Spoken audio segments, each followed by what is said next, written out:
सर्वप्रथम सर्वांना मानाचा जय शिवराय, जय लवजी, जय भीम. मी अक्षय उचिते, शौर्य एकता प्रतिष्ठानचा संस्थापक अध्यक्ष. आज आपल्याला एक बोटे कॉलनी, अंबाजी बिल्डिंग या ठिकाणावरनं काही सोशल मीडियाच्या माध्यमातून काही तिथल्या स्थानिक लोकांनी आपल्याला व्हिडिओ पाठवले आहेत. त्या व्हिडिओमध्ये त्यांनी सांगितलं आहे की दादा, आमच्या इथं खूप महानगरपालिकेचं दुर्लक्ष आहे.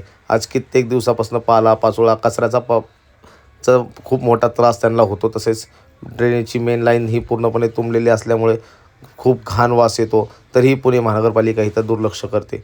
माझी सर्वप्रथम पुणे महानगरपालिकेला व तिथं असलेल्या स्थानिक जे कोणी नगरसेवक असतील त्यांना विनंती आहे की जो काही तिथल्या स्थानिक लोकांचा प्रश्न आहे तो सोडवण्यात यावा.